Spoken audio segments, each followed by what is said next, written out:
नमस्कार बच्चों, आज के शैक्षणिक कार्यक्रम में मधु ऐप की ओर से मैं आप लोगों का हार्दिक अभिनंदन करती हूँ। आज के विषय को प्रारंभ करने से पहले आइए थोड़ी चर्चा कर ले।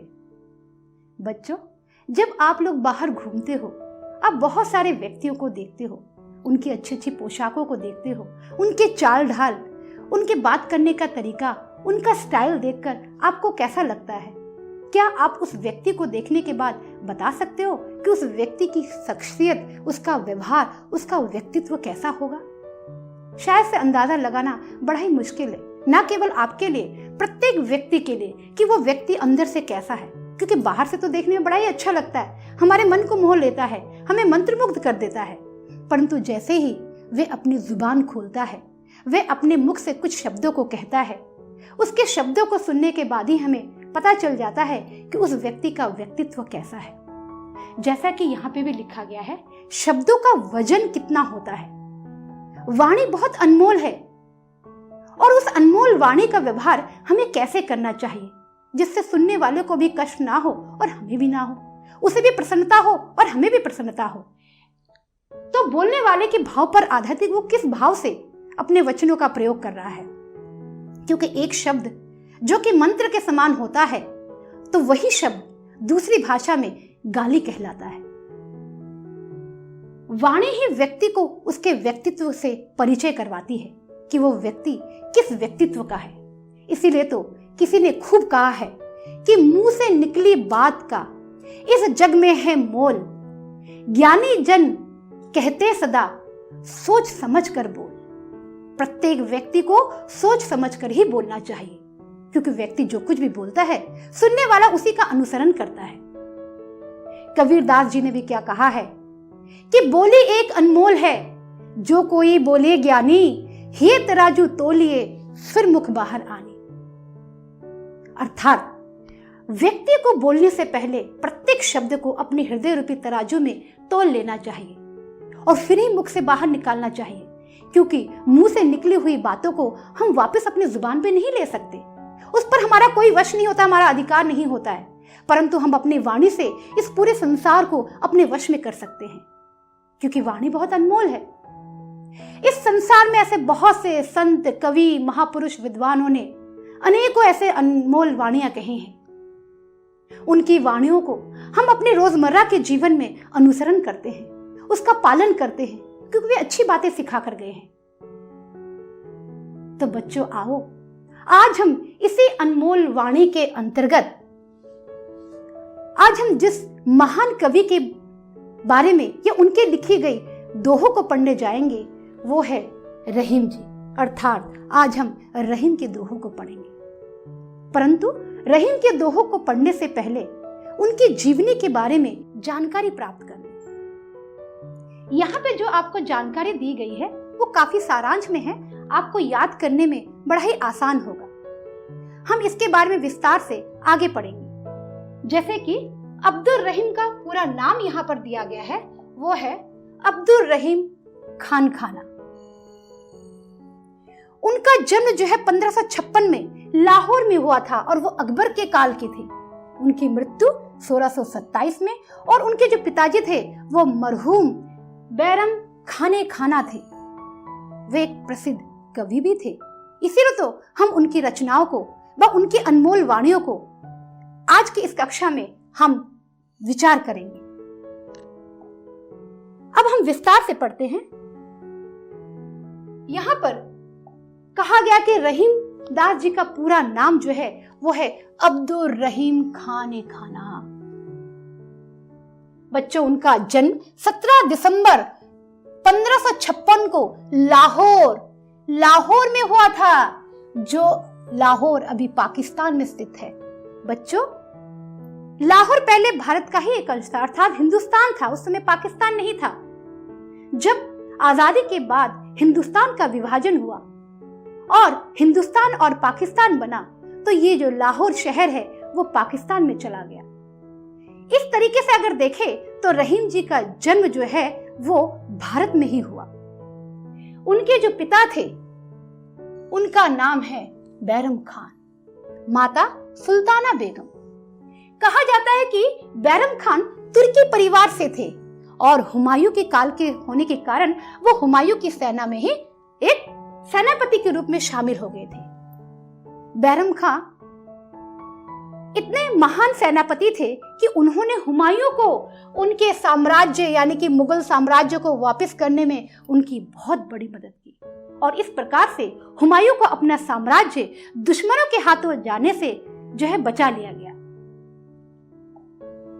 आगे जो है उनके जो शिक्षक यानी कि उन्हें भी ज्ञान देने वाले एक शिक्षक थे, उनका नाम था मुल्ला मोहम्मद अमीन। उन्होंने रहीम जी को अरबी, फारसी और तुर्की भाषा का ज्ञान दिया।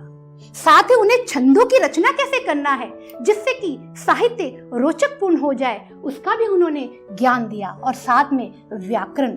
बच्चों, व्याकरण साहित्य की रचना में या प्रत्येक व्यक्ति के जीवन में व्याकरण का ज्ञान होना अत्यंत आवश्यक है, क्योंकि बिना व्याकरण के ज्ञान के साहित्य की व किसी भी वस्तु की या किसी भी चीज के बारे में जान नहीं सकते। हम जो बोलते हैं उसमें भी व्याकरण होता है, नहीं तो हम सही वाक्यों का प्रयोग कैसे कर पाएंगे। तो ठीक उसी प्रकार से उन्हें व्याकरण का भी ज्ञान दिया गया। रहीम जी हिंदू धर्म और संस्कृति से बहुत प्रभावित थे।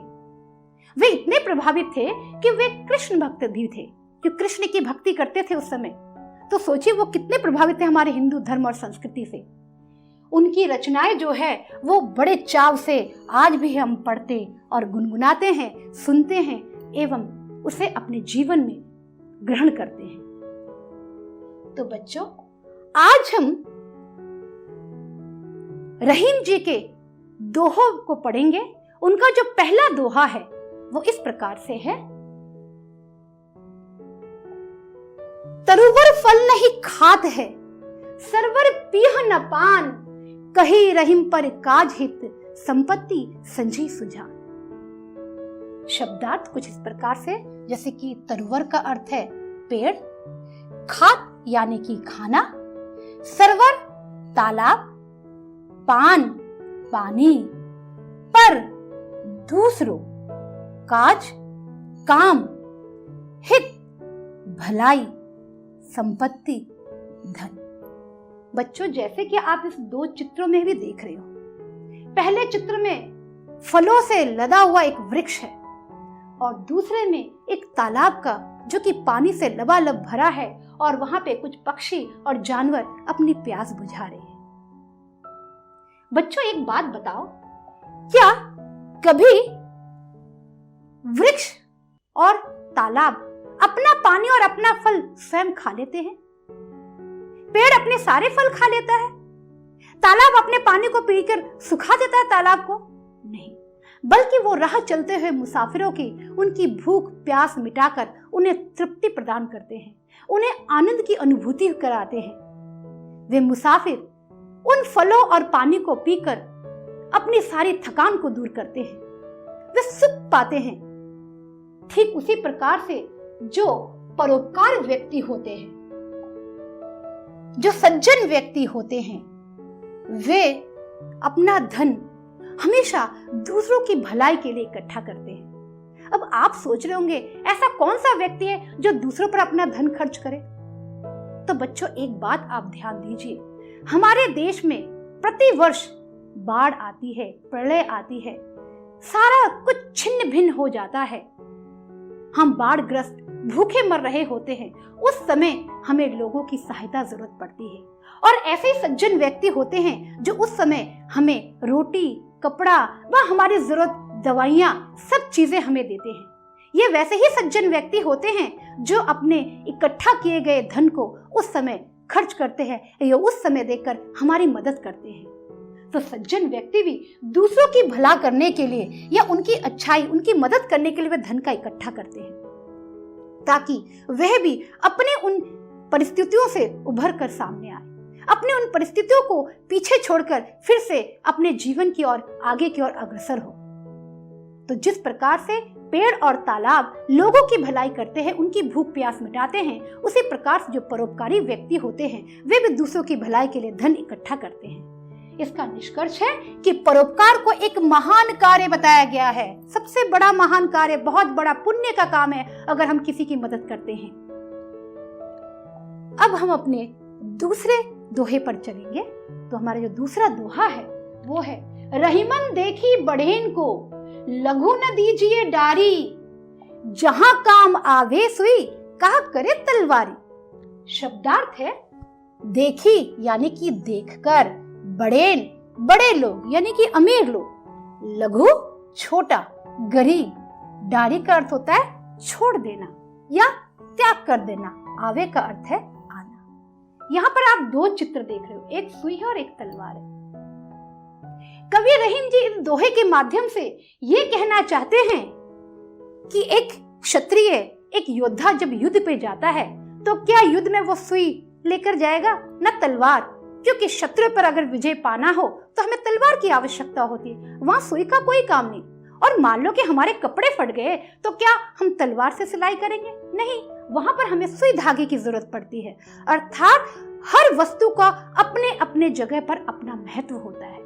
ठीक उसी प्रकार से इस संसार में अमीर गरीब, ऊंच नीच, छोटे बड़े हर प्रकार के लोग रहते हैं। तभी तो हम कहते हैं कि अनेकता में एकता है हमारे देश में, और प्रत्येक वर्ग के लोग अपने अपने वर्गों के अनुसार अपना अपना कार्य करते हैं। इसलिए हमें कभी ऐसा नहीं कि वो बहुत बड़े आदमी है, वो छोटा आदमी है, हमें उन्हें नीच समझे, उन्हें धिक्कारना चाहिए, उन्हें छोड़ देना चाहिए, नहीं, बल्कि बड़ों को देखकर हमें कभी भी छोटों की उपेक्षा नहीं करनी चाहिए, बल्कि सबको सम्मान अधिकार देना चाहिए, सबका आदर करना चाहिए, क्योंकि ये संसार सभी को मिलकर ही आगे की ओर चला है। हम सबको लेकर ही आगे अपने देश का विकसित कर सकते हैं। इसीलिए प्रत्येक वर्ग में प्रत्येक व्यक्ति अपना अपना कार्य करता है। इस समाज में प्रत्येक वस्तुओं का अपना अलग अलग महत्व है। हम एक को पकड़कर दूसरे को नहीं छोड़ सकते, क्योंकि हमारे लिए सभी व्यक्ति, सभी वर्ग, सभी कार्य ही महत्वपूर्ण है, क्योंकि उनके बगैर हम आगे की ओर नहीं बढ़ सकते। हम जीवन में सुख,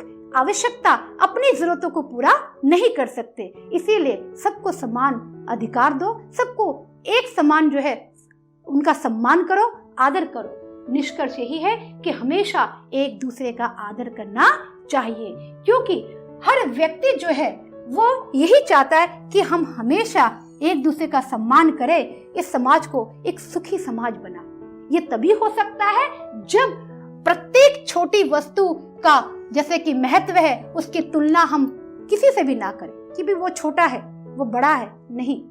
अगर हम इसे छोड़ देंगे तो हम सभी एक सुखी संसार, एक सुखी समाज में रह सकते हैं, क्योंकि प्रत्येक व्यक्ति के तलवार और सुई की तरह हर एक अपने अपने जगह पर अपना कार्य करते हैं। तो अब हम अपना जो है तीसरा और आखिरी जो दोहा है उसे देखेंगे। रहीमन पर उपकार के करत न यारी बीज, मास दियो शिबी भूप ने दिनो हर ददीज। शब्दार्थ है, उपकार का अर्थ है भलाई करना, करत यानी कि करना, यारी मित्रता, दोस्ती, भूप राजा, दीन ही देना, हाड़ हड्डी। आप यहां पर एक चित्र देख रहे हैं, एक राजा है, सामने एक बाज है, एक कबूतर है और ऋषि दधीची का है। राजा अपने शरीर का मांस जो है वो काटते हुए आप देख रहे हो, केवल ये जो कबूतर है इसके प्राणों की रक्षा करने के लिए। परंतु क्यों राजा क्यों इस कबूतर के प्राणों की रक्षा कर रहे? रहीमन जी ने कहा है कि जब हम किसी की भलाई करते हैं, आप किसी का परोपकार करते हो, उसमें लाभ हानि मतलब आशा मत रखो, आप केवल मदद करो। जिस प्रकार से राजा शिवी ने उस कबूतर को वचन दिया था कि मैं तुम्हारे प्राणों की रक्षा करूंगा, तभी वहां बाज आ जाता और उसने कहा ये तो मेरा शिकार है, अब मैं इसे नहीं लेने दूंगा। तो राजा ने कहा क्योंकि मैंने उसे वचन दिया है, मैं उसके बदले आपको अपने शरीर का मांस देता हूं। और राजा ने अपने शरीर का मांस उस बाज को दिया। ठीक उसी प्रकार से राक्षसों के उनके जो जुल्मों से देवता परेशान हो गए। सारे देवता दौड़ते दौड़ते ऋषि दधीची के पास जाते हैं, त्राही माम कहते हैं कि उस राक्षसों से हमें बचाइए, हमारी रक्षा कीजिए। और इसका केवल एक ही उपाय है कि दधीची ऋषि अपने आप को यज्ञ रूपी अग्निकुंड में स्वाहा कर दे और उनके स्वाहा होने के बाद उनकी जो हड्डियां, उनसे जो अस्त्र बनेगा, उसे अस्त्रों से ही जो राक्षसों का वध कर सकते हैं। जब दधीची ऋषि ये सुनते हैं तो वे निस्वार्थ भाव से देवताओं की रक्षा करने के लिए अपने आप को अग्निकुंड में स्वाहा कर देते हैं और उनकी हड्डियों से बने अस्त्र से देवतागण असुरों का नाश करते हैं। वहां पे ऋषि दधीची ने वे कोई आशा या हानि लाभ नहीं देखा कि इससे मुझे क्या मिलेगा, बल्कि निस्वार्थ भाव से उन्होंने उनकी देवताओं की मदद की, जिस प्रकार से राजा शिवी ने उस कबूतर के प्राणों की रक्षा की। तो बच्चों, हमें भी अपने जीवन में यदि हम किसी की मदद करते हैं, उसमें निस्वार्थ भाव से करो। ये मत बोलो कि मैंने तुम्हें ये दिया तो तुम इसके बदले मुझे क्या दोगे। हम बच्चों में ये खूब रहता है, अरे मैंने तुमको उस दिन वो दिया था, तुम भी मुझे कुछ दो। तो इस तरह जो लेन देन होता है उसमें हमारा संपर्क अच्छा नहीं रहता। हम विश्वास से हम कहते हैं अरे वो तो बहुत स्वार्थी मतलबी है, उसे अगर हम मदद करते तो उसके बदले हमसे कुछ मांगता है। परंतु नहीं, जीवन में हमेशा निस्वार्थ भाव से किसी की मदद करके देखो, आपको इतनी संतुष्टि, इतनी प्रसन्नता होगी कि जो प्रसन्नता आपको किसी दूसरे कार्य में नहीं होगी। आपको लगेगा कि नहीं, मैंने किसी की मदद की, आज मेरी मदद की वजह से उस व्यक्ति को सुख की अनुभूति हुई। इसका जो निष्कर्ष है वो भी यही है कि किसी भी लाभ की आशा ना करते हुए परोपकार की भावना रखना चाहिए। कभी भी मतलबी मत बनो, स्वार्थी मत बनो, निस्वार्थ भाव से लोगों की सेवा करो, तो देखो उसका फल आपको, उसका परिणाम आपको एक दिन जरूर मिलेगा। कहते हैं ना कि कर्म किए जाओ, फल की इच्छा मत करो, फल आपको समय आने पे जरूर मिलेगा और तब आपको लगेगा कि नहीं, शायद मैंने कोई अच्छा काम किया था जिसका फल मुझे अच्छा मिला। जिस प्रकार से राजा शिवी और दधीची ने किया, उसका उदाहरण हमें हमेशा अपने जीवन पर पालन करना चाहिए कि निस्वार्थ भाव से हम लोगों की सहायता करें। तो बच्चों, ये थे आज आपके 3 दोहे। हमने इन दोहों को पढ़ा और समझा। कितना समझा? ये मूल्यांकन जो हमने किया है, मूल्यांकन उसके द्वारा हम समझेंगे। जैसे कि पहला प्रश्न है कि तरुवर क्या नहीं खाता है? तरुवर क्या नहीं खाता है? तरुवर फल नहीं खाता है।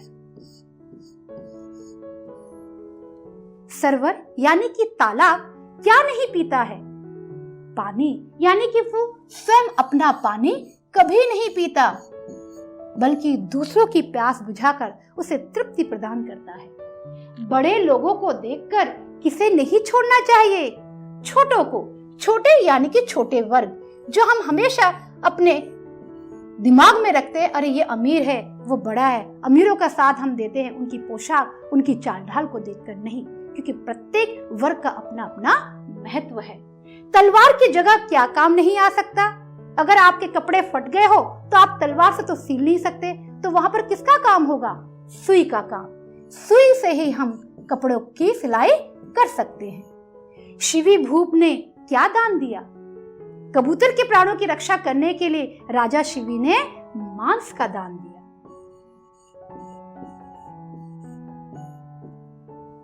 तो ये थे आपके प्रश्न उत्तर। उम्मीद है कि आपको समझ आए होंगे। अब हम अगला प्रश्न देखें। अगला जो प्रश्न है वो हमारा खड़ी बोली यानी कि निम्न शब्दों के खड़ी बोली रूप लिखिए। खड़ी बोली यानी कि जो हम रोजमर्रा के जीवन में हम उस शब्दों का व्यवहार करते हैं, अपने बोलचाल में हम खड़ी बोली ही बोलते हैं। जैसे कि सरोवर। सरोवर का अर्थ है तालाब।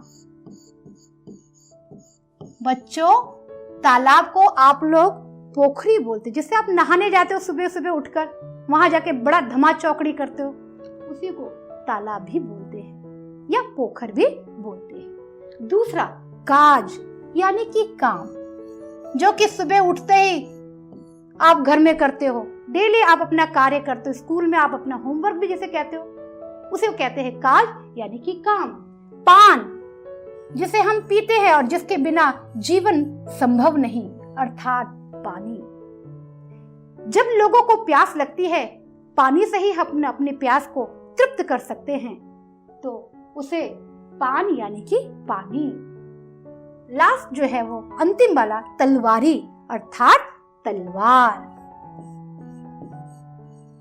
तलवार का प्रयोग केवल हम युद्धों में ही करते हैं और दूसरे तलवारों का प्रयोग आप देखो, सिख धर्म के लोग जो होते हैं वे अपने यहाँ पर, क्योंकि वो उसे पवित्र मानते हैं, इसका अर्थ ये नहीं कि वो हमेशा उसका प्रयोग करते हैं। तो तलवारी का अर्थ तलवार भी कह सकते हैं, आप कटार भी कह सकते हो। कटार तलवार का एक छोटा सा रूप होता है।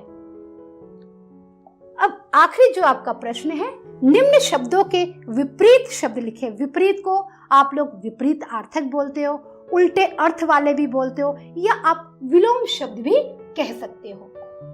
बड़ा, बड़ा का उल्टा छोटा। लघु, लघु, लघु को आप गुरु, ज्येष्ठ या आप दीर्घ भी बोल सकते हो। उपकार, उपकार का विलोम शब्द होगा अपकार। उपकार, अपकार। हित, अहित, हित का अर्थ होता है भला करना, भलाई।